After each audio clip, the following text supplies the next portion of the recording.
자, 오늘 현대소설 11강 하면은 현대소설까지 우리가 마무리하는 거고, 다음 현대소설 11강 이후에는 주제통합 8강 이렇게 두 개 지금 읽겠습니다. 자, 일단 교재에 있는 친구들은 199페이지 펼쳐주시고, 선생님 프린트 나눠준 친구들은 한 두 장 넘기면은 네 번째 페이지에 있을 겁니다.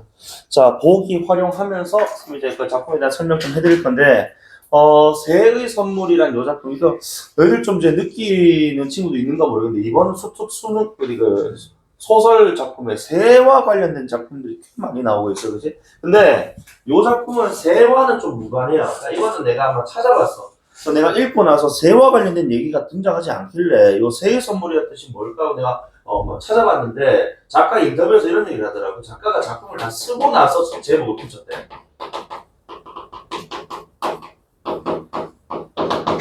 그래서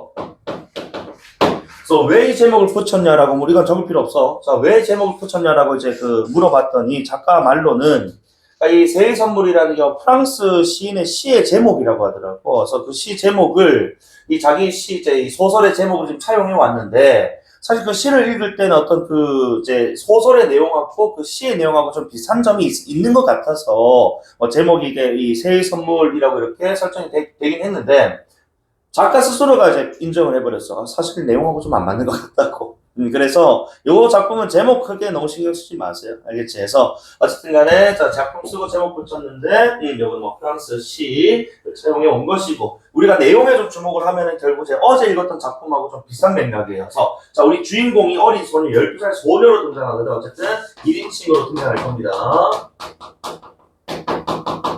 자, 나와서 사랑의 재인식을 통해 성장을 겪는 과정. 어쨌든 사랑 그리고 성장. 어쨌든 이 성장이라는 것은 물리적인 육체적 성장이 아닌 정신적인 내면적 성장을 이루기 때문에 이 작품도 우리 어제 읽었던 새를 찾아서처럼 성장 소설의 한 맥락이다라고 보시면 되겠습니다. 그래서 대개는 이제 이런 사랑이라는 걸 우리가 통해서 성장하게 된다면은 결국 대개는 이제 우리 여기도 나오겠지만은 첫사랑의 실패. 그러니까 여기 지금 저마다 사실 고3이니까 첫사랑 한 번쯤은 다 해봤을 겁니다. 그게 실현이 됐든 또는 내 마음속으로 혼자 해봤든 간에 해봤을 거야. 그걸 지금 계속 이제 ing 이어가는 친구도 있을 것이고, 그러지 못한 친구가 있을 건데, 그러지 못한 친구 좀 더 많을 거란 말이야, 현실적으로 얘기하면. 그러니까 첫사랑의 실패가 대개는 이런 사랑을 이제 이 계기로 이제 성장하는 과정에서 어떤 통과 의례적인 어떤 요소로 많이 등장한다 이거예요. 그리고 이 작품에서 첫사랑의 그 대상이 그 삼촌의 친구로 좀 등장하거든. 나이가 좀 이제 갭이 좀 있단 말이에요. 자, 그런 상황에서 자신은 이제 여기 이 과정에서 봐봐. 우리 이제 주인공을 얘기하는 거다. 이 주인공 자신은 이 세상을 자신이 잘 안다고 좀 착각을 해. 그러니까 약간 이제 자기는 약간 애 어른인 거야. 나이는 12살이지만 이 세상이 돌아가는 어떤 패턴이라든지 순리, 운명적 사랑 나 다 알고 있다 이거야. 자, 그러면서 나 사랑을 하는데 그 사랑이 결국 허위적인 것이고, 그렇지? 잘못된 착각의 어떤 기반을 두는 이제 사랑이었다는 걸 깨닫고 나서야 정신적, 내면적인 성장을 이룬다 이거지. 그치? 이 사랑이라는 것이, 그치? 이 세상의 전부는 아니었구나. 그치? 그리고 이 사랑이라는 것에, 그치? 내가 너무나도 했구나? 집착해왔구나? 라는 걸 깨닫게 되면서, 그래서 성장하게 되는. 자, 어쨌든 간에, 이런 성장소설이라는 요거, 주목해 주면 좋겠고, 어쨌든 어린 주인공은 운명적 사랑이 존재한다는 관념이 허상이라는 건 이미 알고 있을 만큼 스스로가 성숙하다고 여긴다고. 그치? 자, 하지만 그것은 어른들이 봤을 때는 어때? 조금 미안한 얘기 좀 하찮습니다. 세상 안다고 하지만은 사실 네가 모르는 세상이 더 넓고 많거든. 샘도 아직 이 나이 먹고도 세상 다 모른다. 안 그래? 그런데 여기 있는 이 주인공 그치? 자기가 다 안다고 성숙한다고 해요. 그러나 첫사랑 경험하고 상대방의 사랑을 갈구하게 되면서 자신이 그러한 관념, 즉 운명적 사랑에 대해서 그치? 막 얽매여 있다라는 것. 그래서 자유롭지 못하다라는 것을 확인하게 된다는 거야. 그리고 더군다나 그 사랑은 뭐하지 못하다고 이루어지지 않는다. 그치? 그래서 이루어지지 못하기 때문에, 실패를 하기 때문에, 그런 어떤 상황 속에서 자신이 지었던 사랑의 감정이 사랑하는 사람 자체를 향한 것이라기보다는 결국 뭐였다? 자신의 욕망이 투영된 현상, 그치? 깨닫고 나서야. 맞지? 이것임을 알고야 이제 뭐 하게 된다고. 이 세상이란 그치? 똑같아. 그럼 만만치가 않는 것이네. 그치? 내가 다 안다고 생각했지만, 자부했지만, 그런 것이 아니었네. 라고, 그치? 결국 성숙을 이루게 된다. 그러면서 결국, 자, 사랑에 대한 인식의 지평을 넓히고, 내면적 성장이 바로 성장소설의 주요 골자입니다. 맞지? 내면적, 심리적인, 심리적, 정신적인. 고양 뭐 이렇게 표현이 되겠지, 그지? 어쨌든 요 작품은 선생님이 뭐 도식화할 만한 내용도 없어요, 사실은. 그냥 어린 나가 삼촌 친구인 허석이라는 인물을 좋아하게 되었고, 그런 어떤 상황에서 그지 1인칭 주인공 시점이다 보니까 인물의 어떤 심리 내면이 그지 아주 자세하게 설명이 되고 있다는 거죠. 그러니까 1인칭 주인공이었던 심리 내면이 그치 위주가 되어서 사랑이라는 감정에 대해서 어떻게 반응을 보이는지 여기에 주목해서 읽으시면 되겠습니다. 그래서 사실 여기 11강의 새의 선물이라는 작품 쌤 봤을 때는 출제 가능성이 좀 낮지 않나 싶어요. 내용도 좀 단순하고요, 사실은. 그리고 형식적인 측면에서 하나만 좀 설명을 하고 이제 작품을 읽을 건데 이게 지금 우리가 어린 나가 지금 서술자로 이렇게 나온다라고 얘기를 하지만 사실은 이게 전문이 아니잖아요, 얘들아. 소설의 일부가 발췌된단 말이야. 전체적으로는 이 작품이 사실은 성장을 한, 즉 성인의 나가 이제 그 어린 시절의 나를 이렇게 나의 그 경험, 요 지금 사랑의 경험했던 나를 회상하는 구조예요. 그래서 요거는 전체적인 거예요, 전체. 전체적으로는 성인이 나가, 이제 자, 그 이전에 내가 어렸을 때, 이런 내가 사랑에 대해서 그지 생각을 가졌던 적이 있어 라고 하면서 그지 떠올리는 일종의 그럼 이제 우리가 기본적으로 자 회상의 구조 어제랑 비슷하네요, 그치? 회상의 구조이면서 자 요 안에 골자는 결국 성인의 나의 이야기가 중요한 게 아니고 여기서 유년의 나의 이야기가 중요하거든, 그치? 그럼 성인의 나는 결국 액자 틀에 해당하는 거라면 유년의 나의 이야기가 바로 요 액자 안에 들어가 있는 사진 그림에 해당하는 거지. 메인 이야기, 내부 이야기가 됩니다. 그래서 요거는 역순행적 구성 플러스 액자식 구성까지 기억해 주시면 좋겠다. 선생님, 그럼 어제는 왜 액자식 구성이라고 설명 안 해주셨습니까? 어제는 유년의 나의 이야기도 중요했지만 성인의 지금의 나 이야기도 중요했단 말이야. 그래서 액자식 구조 설명 안 드렸던 거고 오늘은 성인의 나의 입장에서 유년의 나의 이야기가 아주 중요했기 때문에 그치? 요거는 이제 액자식 구성까지 설명드리는 겁니다. 아시겠습니까? 자, 그리고 유년의 나에게 있어서 자, 그 사랑의 대상은 삼촌의 친구인 허석이라는 요제 자, 상대방이 등장을 하는데 그러니까 삼촌의 친구니까 갭이 있단 말이에요, 나이적으로. 그러니까 되게 이 나 12살짜리 소녀인 나는 허석이라는 인물에게 있어서 되게 그냥 귀엽고 그치 그냥 우리 삼촌의 친구잖아. 그러면 결국 조카 정도 꼴이에요. 그냥 귀엽게만 보인다 이거죠, 그죠? 그러니까 진지한 대상이 아닙니다, 나는. 근데 나는 이 허석이라는 인물에 대해서 되게 진지하게 이제 접근을 한단 말이에요. 그러면서 이제 사랑이라는 감정에 대해서 이제 인식을 보여주는 그런 장면을 흘러간다고 보시면 되겠어. 자, 그러면 196페이지 본문 한번 읽어보겠습니다. 자, 허석이 나오는 순간, 자, 지금 이제 여기 어떤 상황이냐면 삼촌 친구 허석이 나의 집에 잠깐 지금 내려와서 같이 살고 있는 그런 상황이에요, 며칠간.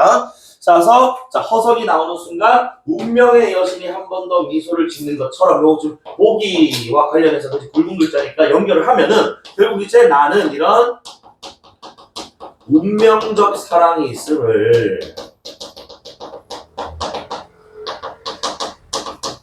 믿고 있는 거지. 그러니까 자기가 세상을 다 한다고 생각하지만 어떤가요?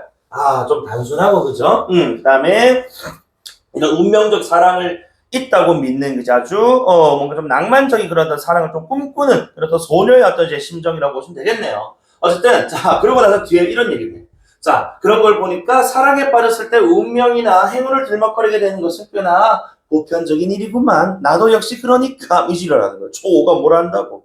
그치? 어쨌든 간에 자기는 지금 뭐 한 거라고 스스로 세상을 이제 잘 안다고 생각하는 거야, 지금. 그렇기 때문에 나에게는 이런 사랑의 감정이 삭제네? 그래, 이런 사랑이란 내가 알기로는 낭만적인 운명적인 사랑이라고 하던데 그런 거 꽤나 보편적이구만. 이지랄하는 거. 좀 하찮죠. 어쨌든 허석은 내가 자 나 나왔으니까 우리 이제 미숙한 그치 어린 아이가 지금 서술자로 등장하고 있는 부분입니다. 자, 마루에 앉아 있는 것을 보고는 진이 아직 안 잤구나. 그래서 나의 이름이 진인 것 같아요, 그렇지? 자, 그래서 진이 아직 안 잤구나. 자, 그래서 하면서 옆에 나란히 앉습니다. 그래서 무릎 위에 얹힌 그의 손이 참 뭐다? 예쁘다. 이제 내가 이제 그 허석에게 보이는 반응들이잖아. 그리고 키가 커서 그런지 손가락이 참 길다는 생각이 들어요. 저 손가락으로 기타줄을 튕길 거 생각하니 어쩐지 그 모습이 낭만적이야. 아주 허석이라는 인물에게 그치? 호감이 그치? 큰 그런 상황이에요. 그러니까 본인은 되게 뭐 객관적이고 그죠? 합리적이고 이성적인 척하지만 어린아이일 뿐이거든. 감정이 움직이는 대로 그치? 자, 판단하는 거예요. 그래서 어쨌든 허석은 별을 보는지 잠시 아무 말이 없죠. 자, 마당 구석에 있는 도토리 감나무에 가는 가지가 어둠 속에서 가볍게 흔들립니다. 허석이 그쪽으로도 얼핏 고개를 돌려보고요. 그 몸짓이 어딘지 쓸쓸해 보이는데 그 쓸쓸함이 왜 이런 감정을 불러일으키는 것인지. 그러니까 이제 이 허석 우리 삼촌 친구 모습이 되게 좀 센치해 보이는 거야. 근데 그 센치한 모습마저도 뭐 하는 거야? 멋져 이지려라. 그치? 뭔가 좀 분위기 잡고 있잖아, 아저씨가. 그치? 딱 앉아가지고 밤하늘 바라보면서 막 이제 뭐 상념에 잠겨있단 말이지. 그 어린 나이에 있어서 좋아하는 사람이 그치? 그런 모습들 보이면 되게 그치? 뭔가 무게 있어 보이고. 그죠? 그런다는 것은 애틋한 기분. 자, 어쨌든 그렇게 슬슬해 보이는 채로 애틋한 채로 우리는 한참이나 말없이 밤하늘만 보고 있다. 그리고 요 문장은, 그러니까 이게 지금, 자, 소설에서는 잘 안 나오는 표현인 것 같은데, 쌤 생각에는. 같은 문학이지만 사실 시적인 표현과 소설적 표현은 조금 이제 층위가 다르단 말이에요.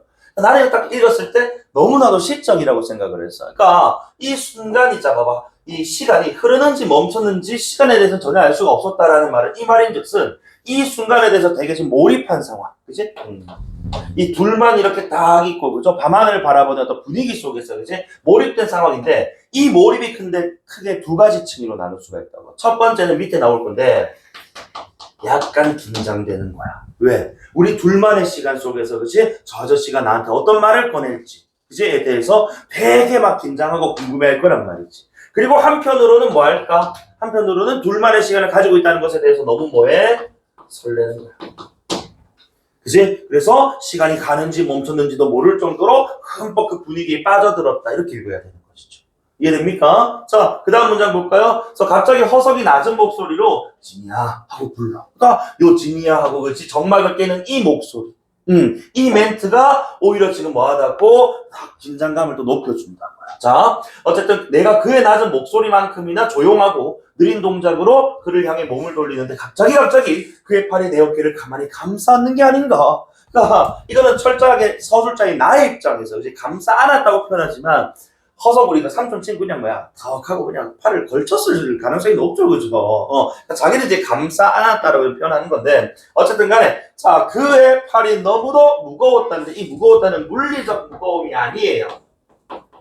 자 오른쪽 제 진술을 계속 읽어보면은 아니 사실은 그의 팔이 무거운 것이 아니라 모든 신경이 누구? 나의 신경. 그치? 나의 모든 신경이 그 어깨로 가 있어서 왜? 그래 내가 사랑하는 좋아하는 사람이 그치 나한테 지금 타치를 했단 말이야. 신체도 접촉을 했단 말이죠. 그러니까 너무나도 뭐 한 거야? 자 긴장되는 거죠. 맞니? 긴장되고 떨리니까 그게 무겁게 느껴진 것이지. 실제로 그 팔이 그지 한 팔이 40kg, 30kg는 아닐 거 아니야, 얘들아. 어쨌든 간에, 자, 그런 이유, 물리적인 어떤 이제 무거움이 아닙니다. 긴장감, 심리적인 무거움이지, 그치? 떨림. 어쨌든 무거운 팔 하나를 그렇게 내 어깨에 올려놓고 그가 여전히 밤하늘을 보며 꿈속처럼 말을 합니다. 자, 며칠 동안 참 즐거웠는데 벌써 헤어지게 됐구나 라고 그치? 자 팔을 올려놓고 하는 말이 바로 무슨 통보야? 이별 통보입니다. 결국 이제 가족이 아니니까 삼촌의 친구니까 마냥 이 집에서 그치? 평생 영원히 살 수는 없지 않습니까? 그래서 떠나게 되었음을 그치?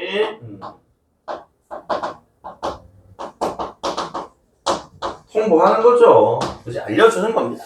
자 그런데 나는 지금 어떤 상황이야? 정신적으로 되게 지금 긴장한 상황이라고.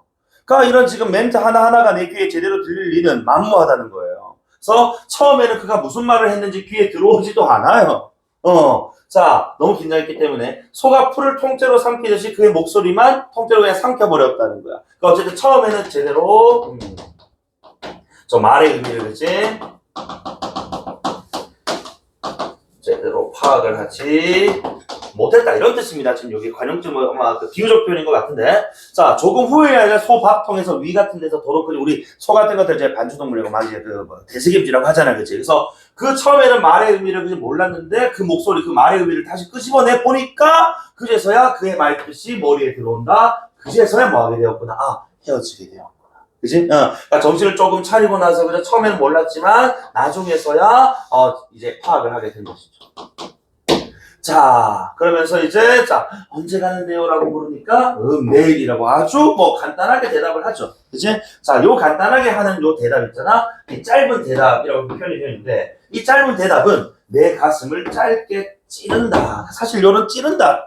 요런 표현들도 사실 시적인 표현에 좀 가깝단 말이야. 그러니까 여기서 말하는 이 짧게 찌른다라는 요 말은 그치? 그러니까 떠나게 됨을 그죠? 알게 되면서 그치? 마음이 지금 아픈데 아무래도 그치 헤어지게 되는 것에 헤어짐에 대해서 그치 뭔가 슬픈 상황인데 플러스 우리 이 허석이라는 사람은 되게 이 헤어짐에 대해서 뭐 한 것 같아? 별로 신경 쓰지 않는 것 같죠. 그치? 나처럼 안타까워하고 슬퍼해야 되는데 내일이라고 아주 그냥 뭐 무던하게 얘기한단 말이에요. 그러니까 나와는 다르게 이 상대의 반응이 너무 무심하다 이거야. 맞니? 그러니까 여기에 대해서 이제 슬픔과 상대 반응에 대한 무심함, 이 그지 복합적으로 이제 내 마음을 이렇게 아프게 한다. 이렇게 표현하시면 되겠네요. 이해됩니까? 자, 그래서 어쨌든 그러면서 자 나의 내면이 아까 내가 중심된다고 얘기를 했거든요. 그치? 그래서 그렇다면 허석이 떠난단 말인가? 자 나에게 있어서 이별의 고통을 느끼는 것과 그 이별에 대한 항체, 뭐 항체 나오니까 그럼 이별의 고통이란 뭐 항원이겠지, 지금 맥락상 따지면 어쨌든 자 항원이 지금 이렇게 들어오게 되면은 항체가 분비되는 것은 거의 동시에 이루어진다고 얘기를 하는데 이 말은 자기가 지금 어느 정도 뭐 했다고 스스로 자신은 성숙한 존재로 인식을 하고 있다라는 어떤 이 방증이라고 보시면 되겠습니다. 그러니까 나는 저런 아픔조차도 어차피 그래 아픔은 그래 단순한 그치 뭐 잠시 잠깐 있다 가는 것일 뿐 나는 언제나 그 아픔을 빨리 없앨 수 있어라고 스스로 자부한다고. 자 그러면서 근데 자 음식물 들어가자마자 침이 분비되는 것 같은 막 무의식적 반응하고 마찬가지라는 거야. 자 그리고 어쨌든 이별이 닥쳐왔다는 것을 깨닫자 그것을 녹여 없애기 위해 이어서 말하는 그것은 이별에 의한 그치 고통 아픔을 얘기하는 걸 거예요. 자 이런 이별의 아픔을 그치 자 녹여 없애기 위해서 그 목적 자 내 마음속에는 내가 두 개로 나뉘었다. 자 요거 펼쳐 주십시오. 자 이게 무슨 말이냐. 자 그러니까 이별의 상황에서 지금 내 실제 내면은 너무나도 슬프고 가슴이 아파요. 맞지? 그런데 나는 스스로 뭐한 존재야? 성숙한 존재라고 자부한다고요. 그치? 그러니까 이 여기서 나를 두 개로 나눴다라는 것은 밑에 봐봐. 허석을 향한 감정이 너무나 강렬해 있는 참이기 때문에 지금 이 순간 나를 보여지는 나 한번 세워쳐 주시고 바라보는 나 한번 역세워쳐 보세요. 이렇게 둘로 구분하는 거야. 그럼 여기서 말하는 보여진다라는 것은 어떤 나가 되겠니? 표면의 나가 되지 않겠어? 이제 그러면은 그것을 바라보는 나는 나라는 그지 존재를 뭐 마치 그치 뭐 아수라 백작처럼 그죠 겉으로 보여주는 나와 실제로 숨기고 있는 나 그치 이면의 나라고 표현할까? 또는 우리가 시적으로 표현하면은 본질적 나 이렇게도 표현할 수가 있겠는데 즉 실제 이면으로는 슬프지만 표면적으로 나는 지금 성숙한 존재이기 때문에 나도 역시 그 아까 무던한 반응에 대해서 뭐하게 반응하는 거야? 무던하게 반응하고자 하는 거야. 그치? 그러니까 실제는 지금 뭐 되는? 괴리되는 반응을 보이는 나라는 거지. 그러니까 이거는 애써 자기의 감정을 뭐 하는 거야? 숨기고 드러내지 않기 위한 일종의 뭐라고? 심리학적으로 자기 방어 기제라고 해. 아니, 그러니까 나는 슬픈데 상대는 슬퍼하지 않으니까 내가 슬퍼하면은 내가 진 거야. 아니, 나는 덜 성숙하고 나는 사랑의 감정에 뭐하는 휘둘리는 그런 사람이니까 그런 얘기하면 돼, 안 돼? 안 된다고. 그러니까 나도 그냥 무던하게 받아치는 거지. 그 무던하게 받아치는 나를 보여지는 나로 이렇게 바꿔서 표현하는 겁니다. 이해됩니까? 자, 그래서 이면의 나는 되게 슬픈 거야. 그래서 어쨌든 어떻게 표현하는지 한번 봐봐. 아, 참, 그래. 뭐 자존심 상황할 때 있다고 그러지? 자, 이런 얘기네. 그러면서, 자, 나는 가까스로 성공했고 진짜 나로부터 분리되어 나온 나가 바로 보여지는 나겠지, 그치? 자, 보여지는 나가 허석에게 말합니다. 전혀 뭐 아쉽지 않은 것처럼 진짓 명랑한 목소리로 맞지? 애써 지금 자기는 슬프지 않은 척 하는 거예요. 우리 고향 어떠셨어요? 인상 좋았죠? 라고. 오빠 가지 마가 아니고, 그치? 우리 고향 어땠어? 괜찮았지? 다음에 또 와. 이렇게 하는. 일종의 지금 이게, 자, 결국 자신은 그치? 사랑이 뭐야? 종속되지 않고 구속되지 않는 그치? 성숙한 존재임을 보여주기 위한 그치? 거짓된 모습이다. 이해됩니까? 그리고 앞에 아쉽지 않은 것처럼이라고 표현했잖아. 맞지? 사실은 아쉽다는 거예요. 그치? 자, 어쨌든, 자, 내 어깨 위에 앉은 허석의 팔에 약간 힘이 들어갑니다. 허석이 앉은 채로 내 쪽으로 몸을 돌렸기 때문인데요. 그 바람에 나는 조금 안긴 자세가 돼요. 허석의 눈을 마주보게 되죠. 그럼 더 떨릴 거야, 그치? 자, 내 눈을 똑바로 쳐다보며 허석이 부드러워 보이는 입술을 움직여 말합니다. 특히 진이 넌 잊지 못할 거야. 라고, 자, 요 말은, 자, 우리 진이 나가, 결국 밑에 이제 나오게 되는, 약간 꿈을 좀 꾸는 듯한 표현이 나오는 그 이유가 돼. 그러니까 이거는 사실 허석 입장에서는 그냥 뭐 하는 거라고? 그냥 인사치레입니다. 단순 인사치레인데, 그걸 받아들이는 나의 생각은 인사치레 라고 생각하지 않았다는 거지. 그치? 밑에 뭐라고? 어머, 그럼 이 오빠가 혹시 나를 하면서 뭐 하는 거야? 혹시 나를 와라가 안아버리지는 않을까 하는 이제 상상. 뭐야, 그래. 약간 혼자, 그치? 막 들떠가지고, 온갖, 그치? 뭐 긍정적 상상을 합니다. 자, 그러면 얼마나 행복할까? 근데 우리가 이렇게 안고 있다가, 혹시 삼촌이나 이모 나오면 어떡하지? 어머, 창피해. 하고, 괜히 그 팔을 풀까? 근데, 그건 너무 유치한 거야. 우리는 사랑하는 존재란 말이야. 우리는 떳떳하다고. 이지려라. 그런데, 다음. 그렇다고 우린 사랑하니까 상관없어요 하면서 포옹하면 그것도 뭔가 조금 창피하니까 자신은 없고 어떡하지? 혼자 행복해로 존나 돌려요. 허석은 그냥 단순히 그냥 귀여워서 재롱 피우고 애인데 어른인 척하니까 얼마나 귀엽고 하찮겠어. 그냥 그런 차원에서 넌 잊지 못할 거야 진이야. 나중에 커서 한번 보자 뭐 이런 의미인데 자기 완전 행복해로 엄청 그 궁리까지 하고 있어. 어쨌든 자 그러나 그런 생각을 할 필요가 없었다. 그는 나를 와락 알아버리지 않았다. 상상대로 흘러가지 않았다는 거지. 그치? 그래서 대신 내 어깨 위에 앉았던 팔을 쳐들더니 가볍게 등을 몇 번 토닥이네. 그치? 자 그런 다음 몸을 일으키고 내일 아침에 보자 하면서 다시 삼촌방으로 들어가려 했다라는 겁니다. 그러니까 나의 지금 이제 상상과는 그치? 반대의 상황. 그치? 또는 상상이 이루어지지 않은 상황.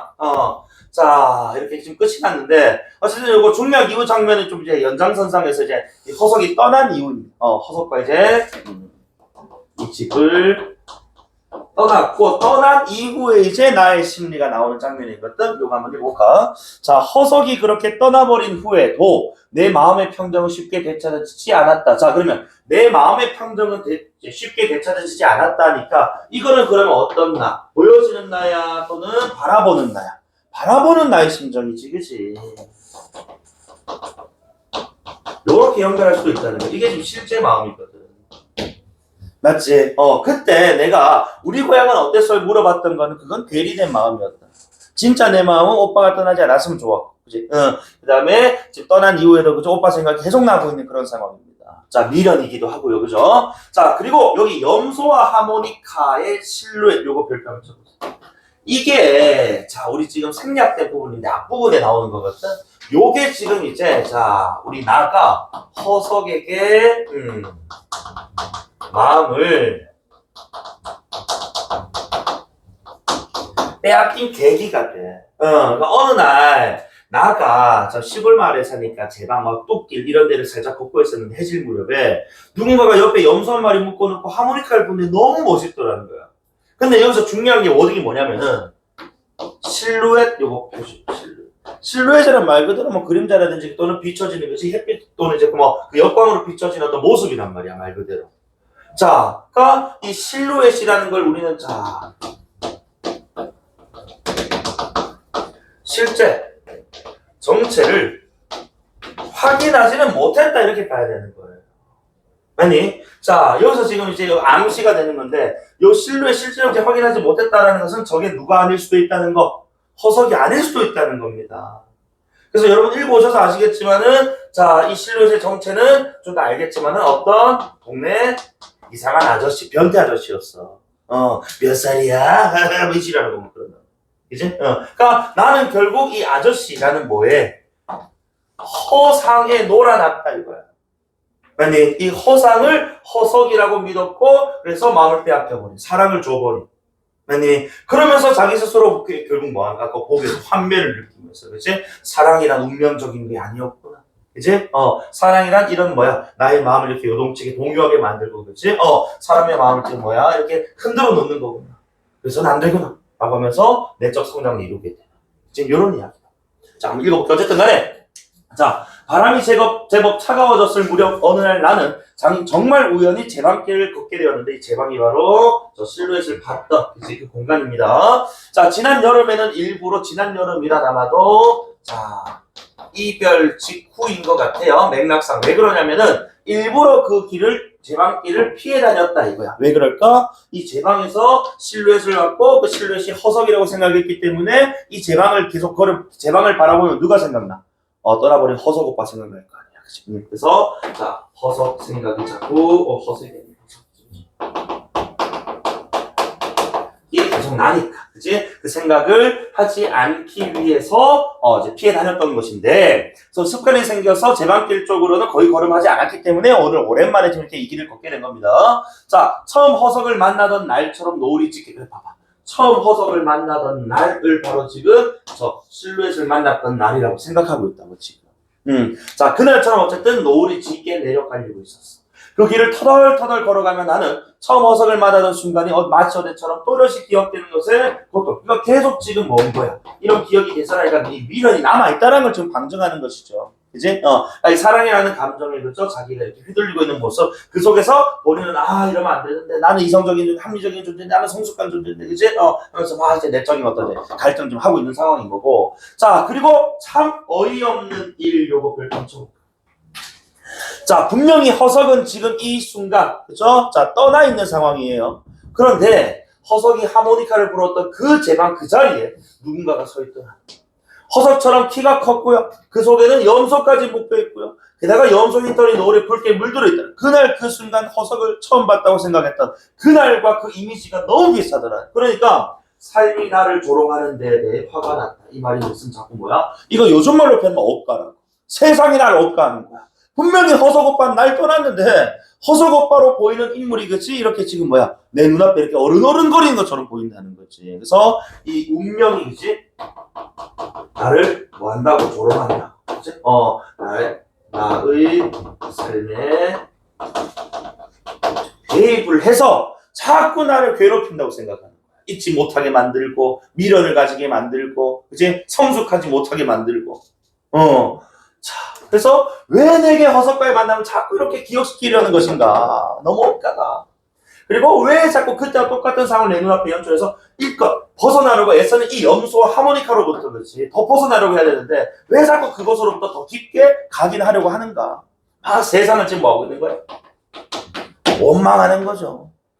많이? 그래서 화가 난 나머지 나는 삶에 맞서서 삶을 비꼬아주기 시작했어. 그렇다면 하모니카는 없는가? 기왕 모든 것을 제한하려면 하모니카까지 불지 왜? 막 이런 식으로 비아냥댔단 말이야. 근데 아니나 다를까 진짜 하모니카 소리가 들리더라는 거야. 그러니까 이것은 환영이 허상이 아니었다는 거죠. 결국에는 거기가 생각했을 때 끔찍한 일. 그래 본인이 이렇게 지금 비꼬았단 말이야. 왜? 하모니카 소리까지 내지 하는데 진짜 하모니카 소리가 나더라는 거죠. 많이 그러니까 이거는 현실이야. 이것은 실제 상황이야. 그죠? 자각하게 돼. 자, 기억하건대 허석을 처음 만났던 날 들었던 그 멜로디인 거야. 맞지? 근데 허석은 떠나 있단 말이야. 곧 나는 순간 그 남자가 허석이 아닌가 하는 생각으로 일단 확인하고 싶거든. 혹시나 돌아오고. 혹시나 하는 돌아왔는가 하는 그치? 자, 그래서 피가 몰렸다. 얼굴이 확 달아올랐다는 거죠. 그지? 그러니까 기대, 설렘. 그지? 예. 자, 그리고 한 발 가까이 가서 보니까 노를 배경으로 하모니카를 불고 있는 그 내 옆에 염소까지 있고, 그치? 자, 내가 첫날 허석을 본 그 첫날의 그 실루엣이, 완벽한 실루엣이 그 옆모습을 감상. 하지만 그 기대는, 그치? 그 아주 작았던 일말의 기대는 물론 허석은 아니었다는 거야. 맞지? 자, 그제야 나는 삶의 경고를 깨달았다. 요 문장. 결국 이 삶의 경고를 깨달았다라는 요 문장만 놓고 보면은 결국 자, 아까 우리 첫 번째 줄 시작할 때 이 사랑이란 운명적 사랑이 있다라고 지금 나는 믿었었단 말이야. 근데 이제 여기서 운명적 사랑이란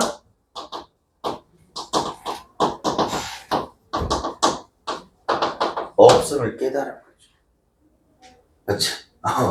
그리고 이것은 결국 허상이었고, 그렇지? 나는 이 허상에 뭐한 것이라고 일종의 몰아놨다 이거야. 이해되나? 자, 그러면서 정확한 나는 하모니카를 불고 있는 요 남자 마구 달려갔어. 가까이 가보니 그치? 더욱 모든 것이 명확했다. 그날 하모니카를 불던 사람도 바로 이 사람, 즉 허석이 아니었다는 거죠.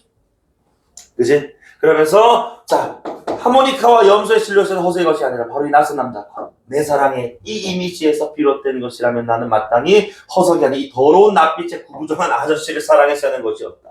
그런 거였다. 그러니까 내가 이 실루엣에 낚여서 그치 사랑을 하게 되었고, 이 사랑이 만약에 그치 그 실루엣에 의해서 만들어진 거라면 나는 허석이 아닌 그 실루엣의 실제적 지인 그치 저 더러운 아저씨한테 사랑을 줬어야 되는 게 맞다는 거야. 그러니까 자기 자신을 부정하기 시작하는. 그리고 환멸로 이루는 거죠. 그래서 아까 우리 그 4번 문제 보기에 입각을 해서 읽으면 그치 이거는 자기 자신에 대한 이제 환멸로 이어지는 그런 장면인 거죠. 그치? 멍하니 서 있는데 이 변태 아저씨가 얘기하는 거야. 너 하모니카 소리 좋아하는 모양이구나. 몇 소리니? 참 귀엽게 생각을 해. 이걸 이지 나쁜 아저씨. 어쨌든 제 방 길 옆에 문둥이가 산다느니 폐병 환자가 산다느니 하는 말이 허서문만 아니었다. 어쨌든 간에 지금 여기 이 아저씨가 되게 좀 이제 부정적으로 여겨졌다라는 겁니다. 그러면서 나는 뒤도 안 돌아보고 뭐 했다. 도망을 쳐야 했다. 뭐 충격이지 그치? 그래서 내가 울고 있다는 것을 집에 와서 알겠다. 심리적 충격이 엄청나게 좀 큰 상황이고, 자 그 다음에 삶에게 조롱당한 것이 분해서만은 아니었다. 자, 요 마지막 두 줄이 이 작품의 주제를 나타내는 표현인 것 같은데, 자 우는 나를 보면서 나는 아직 내게 사랑에 대한 환상이 남아있었음을 알았다라고. 그치? 그러니까 이게 남아있었다라는 걸 알았다. 그러니까 자기 자신에 대한 뭐야? 환멸을 느끼고. 그치? 그리고 그런 환멸 속에서 이제 뭐 하는 거야? 그런 맛이, 감정적 찌꺼기까지 다 뭐 해버리고 싶었던 거야. 그 더러운, 그치? 그런 사랑 이미지, 사랑 감정 따위는 다 내 몸 밖으로 배출해보고 싶었다는 거야. 그치? 그러면서 지금 여기서는 자, 환멸을 느끼고 내적인 거로 이루는, 성숙으로 이루는. 그치? 그러니까 더 이상 이런 사랑이라는, 허상에 의한 사랑이라는 감정에 내가 놀아나지 않겠다라는 거지. 그런 다짐으로서의 눈물을 그치 흘러내. 그러면서 어쨌든 뭐 이제 작품이 끝이 나는데 여기 이제 수록 부분은 그 이후에 이제 성인인 나가 뭐 또 얘기를 하는 장면이 살짝 뒤에 나오면서 어떤 얘기하냐면은 나의 성장은 이미 거기서 끝이 났다라고 얘기해요. 그래서 나는 그 이후로부터 그치 성장자의 삶의 정신적인 성숙은 끝이 났고, 그 이후에 이제 자신의 어떤 삶 속에서 사랑에 대해서 더 이상 구속받지 않고 이제 집착하지 않는 그런 삶을 살게 되었다 뭐 이런 얘기를 합니다. 그래서 어쨌든 간에 이 유년의 나 이야기가 그치 내부 이야기로서 사실 지금 이제 성인의 나가 등장하지 않아서 내가 전체적이라고 지금 이렇게 타이틀 딱 붙이고 좀 설명을 드렸는데, 어쨌든 유년의 나 이야기가 내부 이야기로서 이 작품의 핵심적인 주제를 담고 있는 부분이었다라고 정리해 두시면 되겠습니다. 오케이. 자, 그래서 이렇게 현대 소설까지 우리가 그럼 현대시, 고전 소설, 뭐 고전 시가, 현대 소설까지 우리가 영역별로 다 작품을 읽었어요. 그래서 문학 파트는 이제 사실 뭐 갈래 복합 파트가 남긴 했는데, 요거는 쌤이 그 시험범위 들어간 학교에 입각해서 이거 편성을 할 거니까 이거 쌤이 좀 풀어오라는 지문도 잘 풀어주시면 되겠고, 우리는 자 독서 253페이지 주제통합 8강으로 넘어가겠습니다. 일단 자 주제통합 8강 지금 이제 주제통합 지문이니까 가와 낙을 두 개를 남아 있는데 선생님이 가의 1, 2문단을 읽고 잠깐 쉬었다가 나머지 읽고 나서 문제 풀고 마무리하겠습니다. 오케이. 자, 그래서 일단은 인문 철학 지문이니까 선생님 늘 얘기한 층위를 맞춰달라. 그치? 이거 상대적 개념 서술어를 확인해달라. 이거 꼭, 자, 염두에 두시고 읽어주시기 바랍니다. 자, 장소에 관한 철학인. 아이고, 다 찢어졌네. 자, 장소에 관한 철학인, 자, 철학을 대표하는 현대 철학자 미셸 푸코는 유토피아의 개념과 대별되는 개념으로, 자, 대별이란 대비 구별입니다. 또는 대조 구별이라고 해도 상관없어. 자, 어쨌든, 자, 이 유토피아 개념과 대비 구별되는 개념으로 헤테로토피아라는 걸 제시했대. 그럼 너희들 읽으면서 밑줄 그어도 되지만 어쨌든 간에 유토피아를 우리가 셈으로 잡았을 때 헤테로토피아는 역셈으로 잡고 읽으면은 층위가 그치 이렇게 이분법적으로 나뉘어진다는 거야. 그러니까 이게 장소에 대한 개념인데 우리는 흔히 유토피아라는 개념을 잘 알아요. 뭐 유토피아, 우리 동양에서는 뭐 이 무릉도원 이런 개념들이 이상적 공간을 많이 뜻하는데요. 자, 그래서 그는 이제 우리는 순백의 중립적인 공간 안에서 살지 않는다라고 했는데 여기서 순백의 중립적 공간은 바로 유토피아. 순백의 중립적 공간은 그럼 보통 이상적 공간을 얘기하는 것 같거든요. 그래서 순백의 중립적 공간을 우리는 유토피아라고 읽을 거란 말이야. 그래서 푸코에게 유토피아란 자 그러면 현실에서 실제적인 장소를 점유하고 있지 않는 점유란 차지입니다. 쉽게 얘기해서. 그럼 우리가 도시를 한번 그려보자는 말이야. 자, 이게 만약에 현실이야.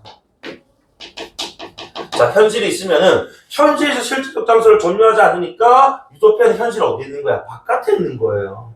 맞니? 자, 그리고 비현실적, 현실 바깥에서가 비현실적인 거야. 그 다음에 자, 균질적이다라고 얘기를 하거든. 자, 비현실, 균질. 자, 그러면 이제 유토피아에 대한 어떤 진술이 이렇게 지금 나왔으니까 헤테로토피아라는 개념 난 처음 들었지만 어쨌든 이것은 뭐야? 역의관계일 거란 말이야. 그럼 당연히 헤테로토피아는 어디 있을 것이고 현실 안에 있을 것이고 그치? 자, 그 다음에 자 균질이 아니고 뭐야? 비균질일 것이고 이런 얘기들이 딱딱딱 떨어져요. 그치? 이렇게 측면 맞춰서 읽어주시면요. 인문예술지문, 철학지문 포함해서 문제 푸는데 또 내용 확인하는데 이상 없거든. 그치? 그러니까 이런 거 좀 잘해달라는 겁니다. 자, 어쨌든 간에 현실에서 그 파일을 점유하지 못하고 비현실, 균질이야. 자, 그런데 반면이라 나왔으니까 자, 헤테로토피아는 현실의 실제해. 현실 실제한다는 것은 뭐야? 현실 속에 있다 이런 뜻입니다. 즉 여기서 실제라는 것은 실제적인 장소를 뭐한다? 위에 똑같은 층위로 맞추면은 점유한다 이런 뜻이겠죠. 이제 점유하고 있지만 우리가 사는 현실과는 지금 뭐하다고? 그래, 우리가 사는 현실과는 뭐하다? 이질적이에요. 요게 나는 좀 중요한 포인트인 것 같아. 현실 속에 있지만은 현실과는 이질적이란 말이지. 그치? 그러니까 우리가 살아가는 현실은 여러 질서와 규범과 규칙들이 있을 거예요. 자, 그런 것들과는 좀 뭐한 성격이 있다고? 이질적이다. 이질적이라는 뭐야? 질적으로 다르다 이런 뜻이거든요. 그럼 어떤 점에서 다른가? 이게 좀 우리가 궁금해야 될 건데 자, 이런 공간의 예로 푸코는 원시 사회에서 신성시된 장소 그 다음에 아이들이 다락방 가운데 자신만이 출입할 수 있도록 만들어 놓은 텐트 등을 들면서 예시들인데 현대사회에서는 누군가에게 정신병원, 감옥 등도 자 뭐를 위한 일탈 요구 물결 볼까? 일탈이란 결국 뭐야? 우리가 벗어나다 도망가 이런 뜻이잖아요. 그럼 결국 일탈과 같은 층에 다른 말은 위에 있는 이질적이다. 그래서 이 현실적 인물이 그치? 자 이렇게 현실에 편입되어 있는 인물이 한 명 있어. 근데 현실에 살아가다가도 이 현실이 너무 뭐야 싫고 그저 또는 이 현실 속에서 적응하지 못해가지고 어디로 갈 수도 있다고 이 현실 속 다른 공간인 그치? 헤테로토피아로 갈 수도 있다라는 거야. 그런 점에서 현실 속에 속하지만 현실과는 다른 질서 속에서 그치? 자 그 섹터를 지금 차지하고 있는 공간 헤테로토피아로 얘기를 하고 있다는 거지. 네. 자 그런 것들 지금 여러 신성시 장소 또는 감옥, 병원 이런 식의 어떤 공간을 예로 좀 들고 있다는 거지. 자, 이러한 공간은 기존의 권력체계 어떻게 읽을래? 현실이라고 하자. 맞지? 자, 현실에서 벗어나고 같은 말 뭐야? 일탈. 그치? 그것에 반하는 질서에 벗어나는 것. 그치? 반공간이다라는 거야. 그러니까 기존의 질서와는 그치? 안 맞는 그치? 또는 벗어나 있는 일탈의 공간이고 벗어나 있는 그치? 반공간이라. 자, 그렇기 때문에 헤테로토피아는 낯설고 위험한 것처럼 보이기도 하고 누군가에게는 위안을 주고 해방을 실현하는 공간이기도 하다. 요게 좀 중요한 것 같은데 항상 이제 봐봐. 낯설고 위험하다가 우리가 부정적인 의미의 공간적 개념이라면 오른쪽에 위안을 주고 해방을 실현한다는 것 자체는 뭐야? 긍정적 의미의 공간이라는. 그러니까 이 지금 헤테로토피아는 결국 상대적인 이중적인 속성을 지닌 공간이다라고 이제 우리가 바꿔 읽을 수 있어야 된다는 거지. 납득이 되나? 자, 그러니까 누군가에게는 그치 이 현실이 너무나도 뭐해서 힘들어서 그치 이곳으로 도망치면은 위안을 얻을 수 있는 것이고 또는 현실에 지금 이제 순응하고 현실의 질서에 따라 살아야 되는데 여전히 헤테로토피아가 있으면서 그치 뭐 하는 거야 현실에 나아가지 못하면서 그치 불안해하는 그런 어떤 사람이 그치 있는 공간일 수도 있다는 거야. 그러니까 누군가에게는 긍정의 의미 공간이 될 수도 있고 누군가에게는 부정적 의미의 공간이 될 수도 있다라는 것을 지금 얘기하고 있는 것이죠. 이해됩니까? 자, 그러면서 이 문화를 한번 보면요. 푸코는 헤테로토피아가 현실에 대한 이의제기 같은 말 뭐야? 이의제기 그리고 위에 있는 해방 실현 또는 반환 그치? 이런 의미겠지. 다 같은 말이에요.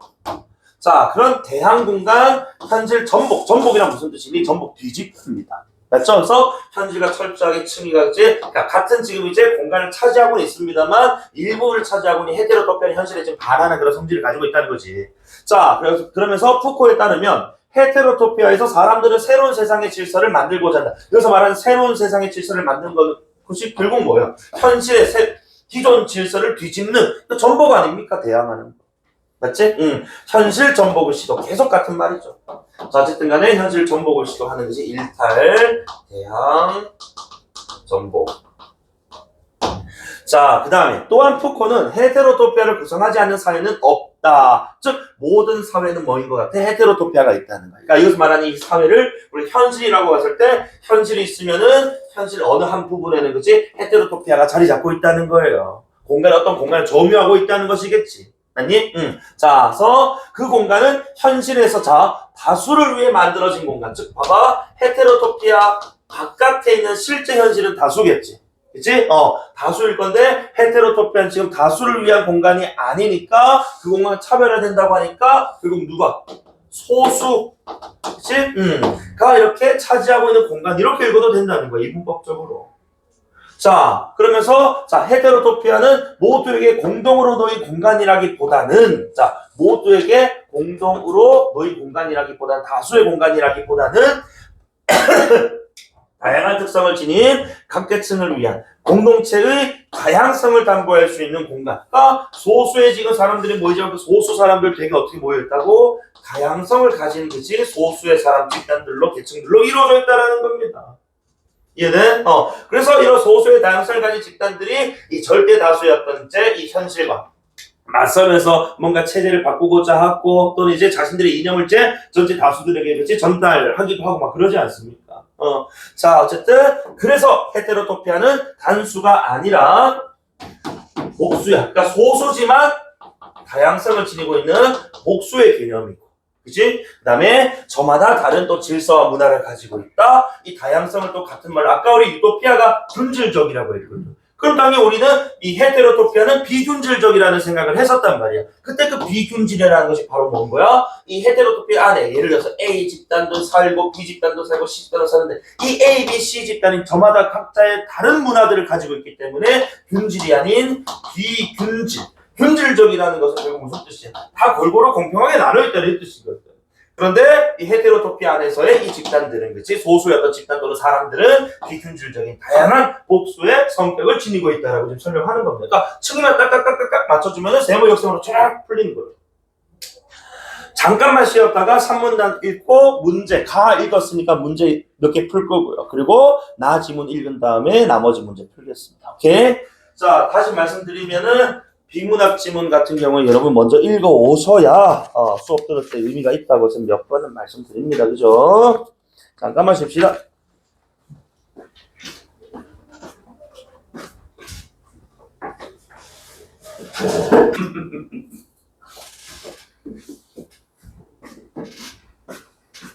자, 가 지문 세 번째 단락 한번 읽어보겠습니다. 자, 그래서 푸코는 헤테로토피아가 현실에 대한 이의제기를 수행하는 거지. 잠깐만요. 읽었던 거잖아. 그죠? 세 번째. 푸코는 그래서 헤테로토피아를 바깥의 공간이라는 말로도 설명했어. 자, 근데 그래서 여기서 바깥의 공간이라는 거 요거 잘 봐야 된다. 이 바깥은 현실 바깥이 아니고 현실 내에서 그치 그 집의 어떤 이제 이데올로기의 그 바깥에 있다 이런 뜻이에요. 알겠지? 자, 그래서 푸코에 따르면 우리들의 삶의 공간은 조합을 통해 배치가 되는데 이때 조합은 다시 기존의 질서나 구조, 권력이 결국 뭐겠어? 다수의 현실을 가리키는 걸 거예요. 다수가 살아가는 현실. 그래서 다수가 살아가는 현실, 이제 그 안에서 이루어진. 그래서 바깥의 공간은 그러한 다수가 차지하는 현실, 그치? 그 공간과 관계를 맺고는 있지만 기존의 질서를 다시 한 번 더 전복하고자 하는 양태. 이제 그러니까 이런 대비적인 어떤 의미를 가지고는 있습니다만 어쨌든 관련성이 없다고 볼 수는 없다는 거예요. 왜냐면은 이런 현실에 대한 어떤 전복, 그치? 대항의 의미를 지닌다는 점에서 관련성을 띠고는 있다 이겁니다. 되니? 자, 그래서 푸코는 기존 질서에 입각해서 배치된 공간이지만 현실 어디에도 없는 공간이 바로 유토피아. 그치? 그 다음에 기존 질서를, 그치? 이 다수의 현실을 전복하는 방식으로 배치된 공간, 바로 이것을 뭐라고 부른다고? 헤테로토피아. 그치? 기존 질서와 대비적인 관계를 맺고 있는, 자, 그리고 현실 어딘가에 지금 들어가 있잖아. 그치? 현실 어딘가에. 자, 헤테로토피아. 그래서 이에 대해 푸코는 유토피아와 헤테로피아란 각각이라고 표현했으니까 유토피아 세모라고 아까 우리가 위에서 인덱스 내가 썼거든. 감은 결국 누구 거? 유토피아 거. 그래서 현실 아까 위에서 뭐라고 했어? 현실 기존 질서에 입각해서 이제 만들어지는 거니까, 그렇지?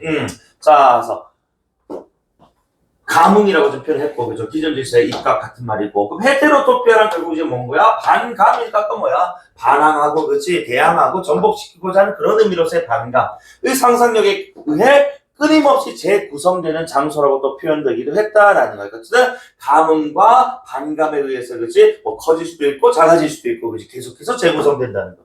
그래서 끊임없이 재구성도 주목해 주셔야 되겠네. 고정된 공간의 크기다 이러면 안 된다는 거야. 그치? 가변적인 거죠, 그죠?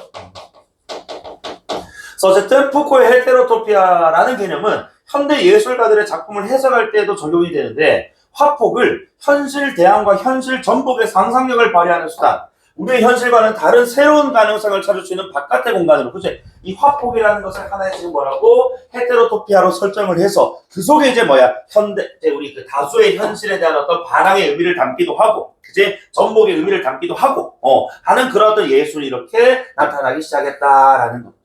오케이? 어쨌든 푸코의 이런 해석이 예술에도 이렇게 영향을 주게 되었다. 이렇게 정리하시면 되겠네요. 자, 그러면 주제통합 지문이니까 가지문 읽고 나서 문제 풀어야 된단 말이에요. 그래서 1번 문제 지금 전개 방식 묻는 문제거든요. 1번 선택지가 특정 철학자 푸코 제시한 개념을 다른 개념과 비교를 통해 설명. 이 제시한 개념 뭔데? 헤테로토피아. 다른 개념 유토피아. 그 정답은 1번입니다.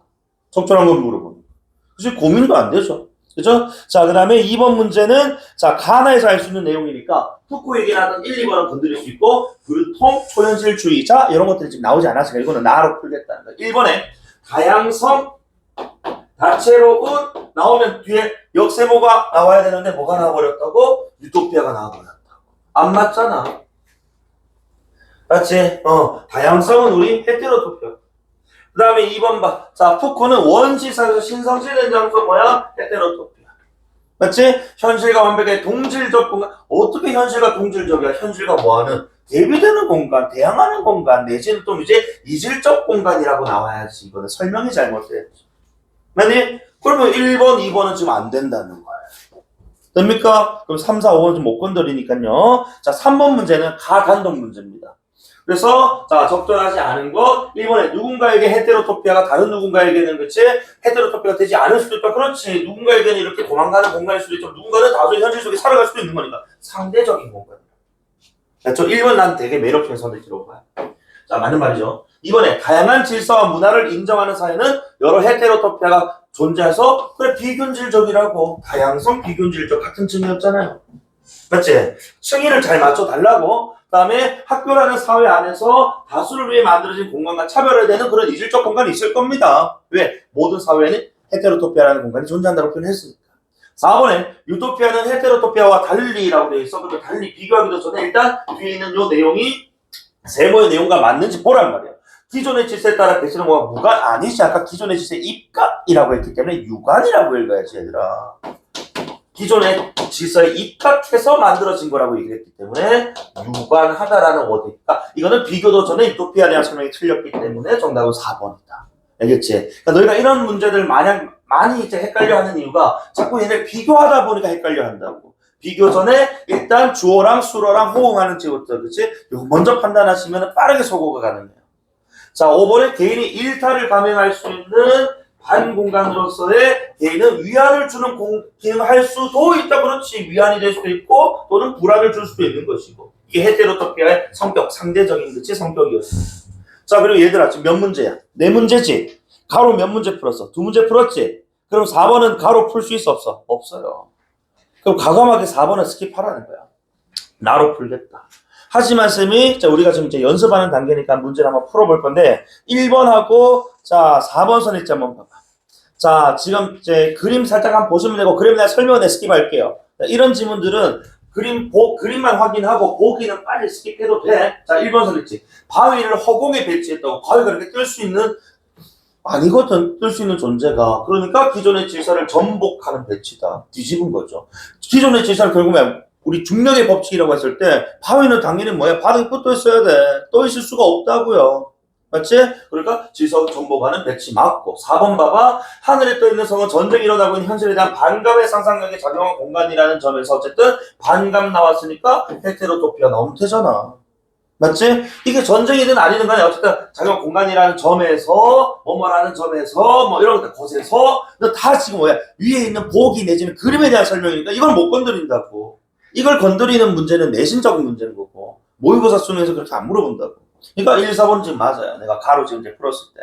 그럼 이제 2, 3, 5번 중에 풀면 되는 것이고 또는 과감하게 이미 가로 2개 풀었으니까 4개 문제인데 가로 2개 풀었네? 아 그러면은 4번 문제는 가로 풀 수가 없어. 확 빠르게 나 지문 1번으로 넘어가는 것이 훨씬 효율적이라는 거예요. 이해되십니까? 자 그러면은 나 지문 셈하고 빨리 한번 읽어봅시다. 자 다시 253페이지.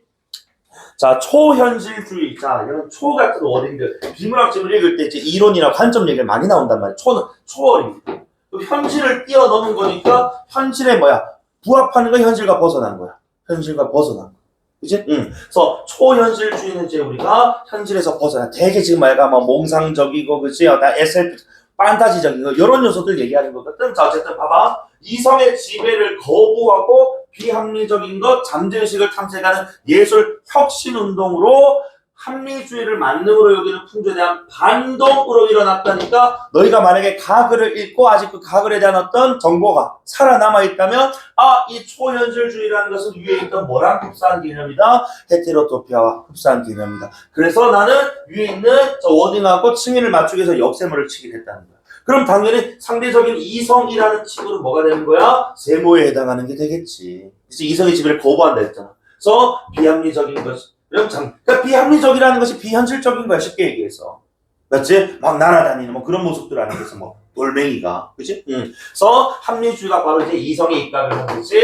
자, 합리적이면서 당연히 잠재의 시간이 실제 드러나는 게 표출의식, 이런 것들이 있죠. 만약에 딱 상대에서 탁탁탁 떨어져요.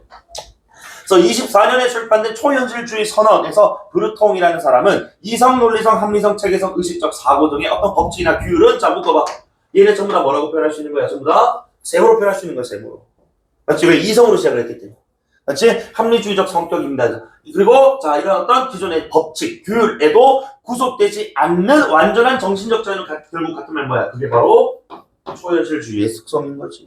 이성에 구속받지 않는. 반동으로 등장. 맞아? 이성에서 벗어나. 요런 뜻이야. 이해돼? 자, 그래서 브루통은 기존의 예술이 현실을 재현하는 모방에 지나지 않는다. 그러니까 현실을 재현하는 모방은 결국 이제 뭐야? 뭐 합리적인 것이고, 그지? 뭐 이성적인 것에 따른, 그지? 체계성에 따른 어떤 특징일 겁니다. 근데 그런 것들을, 그지? 뭐 한다고? 그래, 모방에 지나지 않는다고 비판했단 말이야. 그렇기 때문에 이상에서 해방이 돼. 순수한 정신 상상력, 그지? 완전한 정신적 자유. 요것만이, 그치? 자, 그리고 무의식이 예술 창조의, 그죠? 바탕이 돼야 된다라고 주장을 했다는 거예요. 바꿔 얘기하면은, 이렇게 현실을 재현하는 모방이라 결국 의식적으로 이성에 따라서 합리적으로, 체계적으로 세상이나 본뜬 것에 불과하다. 비판하는 거죠, 뭐. 철저히 현실적이라는 거지. 그치? 초현실은 뛰어넘어야 된다, 그것을. 이해됩니까? 워딩에서 딱딱딱 떨어지잖아. 자, 또한 그는 이성의 통제에 대한 상상력의 해방, 다시 이성의 지배, 이성의 통제에서 뭐 해야 된다? 우리는 거부 벗어나야 된다고, 해방돼야 된다고. 그러니까 상상력의 해방, 사회에서 인간 해방을 또 실현하는 선결 조건이 된다. 선제적인 어떤 조건이 된다는 건데, 그치? 그래서 이 상상력의 해방이 예술뿐만 아니고 어디에까지? 사회에까지 영향을 준다라고 지금 이렇게 생각을 한 것 같습니다. 넓게. 그래서 상상력이 예술의 창조를 위한 아이디어에 그치지 않고 사회에 엄청난 영향을 미치는 혁명. 혁명이라는 단어 참 무섭기도 한데, 그치? 때로는 필요하기도 한 것 같아요. 그죠? 혁명적인 힘이다. 약간, 어쨌든 간에, 일문단에 따르면은, 자, 초현실주의라는 워딩이 나왔어. 어쨌든 초현실주의하고, 지금 보니까, 합리주의. 요놈하고 지금 이렇게, 자, 대비가 되는 것 같은데, 이때 초현실주의라는 것은 이성에서 벗어나서 비합리적이고, 그 다음에 잠재의식. 그리고 중요한 워딩 하나 있었다면은 완전한 정신적 자유. 그래서 말하는 정신적 자유란 결국 어디에? 지배에서 벗어나서 이성의 지배 통제에서 벗어나서 우리가 가질 수 있는 상상력의 그치? 해방. 그리고 이 상상력의 해방은 예술뿐만 아니고 사회에까지 영향을 끼친다라는 얘기가 그렇지? 우리 브루통이라는 사람의 이야기고 합리주의는 지금 따로 표현 안 하겠습니다. 알겠지? 합리주의와 관련된 거는 지금 이제 세모로 표현했으니까요. 그죠? 자, 그 다음 계속 이 문단. 자, 브루통으로 대표되는 초현실주의자들에게 있어서 프로이트 우리 정신분석학자인데 지금 심리학자라고 합니다. 자, 프로이트의 꿈의 해석이라는 책은 필수 교재로 여겨졌답니다. 그러니까 당연히 이 꿈의 해석이라는 요 책 안에 또 어떤 얘기 들어가겠어? 초현실주의적인 내용이 들어가 있겠지. 자, 그래서 이 책에서 프로이트는 꿈에 대한 분석을 통해 인간 행동에 의식보다 무의식이 더 지배적인 역할을 한다는 것을 밝혔다. 그럼 여기서 말하는 의식이란 결국 뭐겠어? 이성에 따라 합리적으로 판단하는 거겠지. 그럼 오른쪽에 있는 자 승준아, 무의식이 뭐가 되는 거야? 세모, 역세모. 역세모. 맞아? 뭐가 된다고?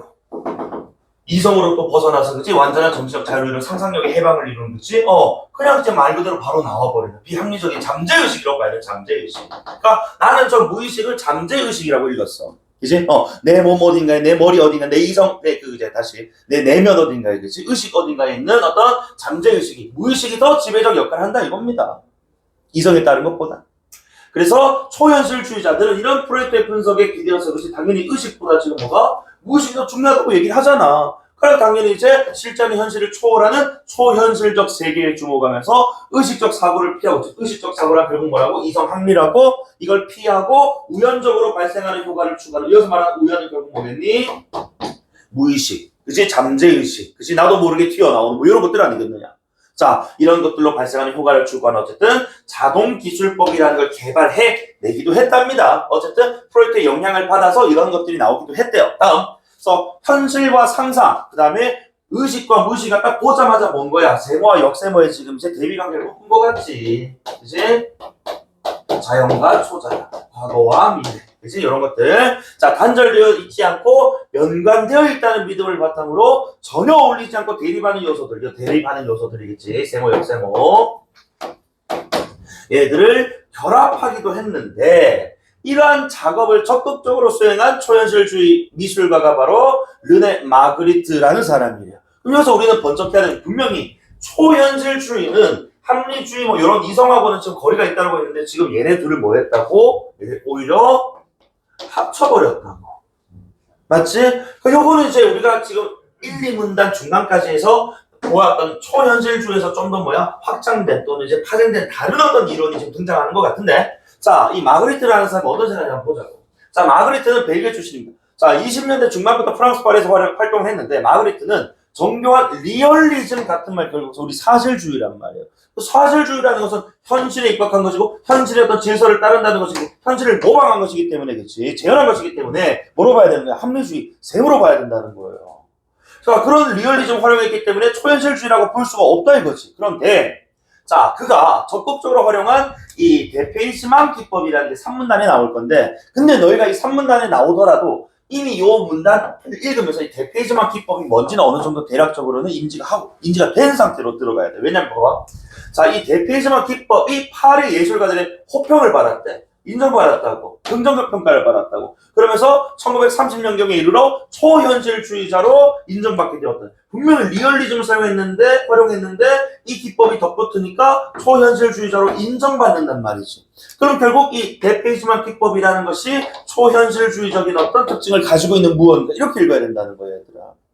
그리고 이때부터 마그리트의 초현실주의는 기존의 초현실주의와 구분되어서 어떻게 불렸다고? 이때부터니까 이 기법이 적용된 거 이후부터일 거 아니야. 사실주의적 초현실주의. 즉, 이 위에 있던 하얀색 편 있지. 이제 대립하는 요소가 결합되는 양상을 보이게 됐다. 바로 요거였다는 거야. 초현실주의적이면서도 사실주의와 결합이 돼. 즉, 요 사실은 우리가 바꿔 얘기하면은 현실이라고도 읽을 수 있는 거잖아. 현실과 현실을 초월해버린 두 가지가 함께 나타나더라고요. 이해됩니까? 그래서 여기서 이제 또 파생돼서 나온 게 마그리트라는 사람인데 이 양반이 그치? 데페이지만 기법이라는 걸 활용을 해서 현실과 초현실을 그치? 묶어서 제시한. 그러니까 처음에는 좀 인정받지 못했습니다만 데페이지만 기법을 통해서 초현실주의적 요소가 가미가 되면서 그치? 인정받기 시작을 했다 이런 얘기예요. 자, 그래서 이제 여기서 우리가 어느 정도 대략적인 의미를 판단하고 넘어가는 거라 3문단에서 처음 보는 거랑 좀 의미가 다르겠지, 파악하는 의미가. 그래서 데페이지만 기법은 현실 세계 사물자, 현실 세모 완전히 낯선 곳에 두어서 뭐로 보이게 만든다고? 비현실적, 비합리적으로 보이게 만들더라는 거야. 맞지? 그러니까 예술을 구현하는 데 있어서 현실과 비현실이라는 또는 현실과 비합리 또는 이성과 비합리라는 두 대립 요소를 결합해서 보여줌으로써 그죠? 사실주의적이면서도 초현실주의적인 요소가 함께 제시가 되버린다. 그치? 그러니까 새로운 어떤 이 초현실 기법이 등장을 했다. 그래서 마그리트는 사물을 전혀 예기치 않은 공간에 배치하기도 하고 평범한 사물을 극대에서 불안함과 기묘함을 불러일으키기도 한다는 거야. 그래서 그 예로 아까 하늘 위에 떠있는 바위, 요거 아까 4번 문제 그림에 나왔던 거 아닙니까? 맞지? 자, 이런 것들이 바로 그것이다. 자, 일단 바위하고 하늘 같은 것들 되게 사실적으로 그려요. 그런데 그것을 갑자기 허공에 띄워놓는단 말이야. 그럼 또 초현실 아니냐 이거지. 그래서 마그리트는 초현실주의적 사고는 상상된 것이지만 초현실주의의 현실은 세상의 현실과 같다. 상상은 우리가 지금 역sem으로 가자 이거야. 이제 그렇지만 초현실주의의 이 현실 자체는 세상의 현실, 실제 현실과 뭐하다고 같은 종류더라는 거야. 그러니까 이 상상이 발휘되는 것이 어쨌든 현실이 되어야 한다라는 관점. 이게 뭐야? 데페이지만. 그지? 데페이지만 뭐죠? 프랑스 말이, 벨기에 말이나 프랑스 말이겠지 뭐. 자, 어쨌든 간에 이 말에서 마그리트가 대상을 왜곡하기보다는 결국, 자, 왜곡 아니라고 했어. 왜곡 아니고 사실적으로 그리면서도, 자, 데페이지망을 통해서 현실과 이 외부 세계, 즉, 이 외부 세계란 결국 뭐라고? 그래. 이 상상의 세계. 그지? 또는 이 완전한 정신적 자유의 기반을 둔 상상력의 해방을 기반을 둔 초현실적인 어떤 요소를 밝히는 거겠지. 그치? 그래서 초현실과 이 현실을 그치 아우르는 그치 그런 어떤 모습들을 보여주면서 초현실주의 새 지평을 열었다. 이렇게 마무리하면 되겠습니다. 이해됩니까? 자, 그러면 2번 문제인데 3, 4, 5번 선택지에 3번 브루통 사회에서의 인간 해방을 위한 동력으로 상상력의 중요. 그렇지. 이 상상력이 지금 내가 여기서 생략했지만은 어디에도 사회에도 영향을 끼쳐서 인간 해방으로 나아갈 수 있는 중요한 동력이 그치 된다고 얘기를 했거든. 정답은 3번입니다.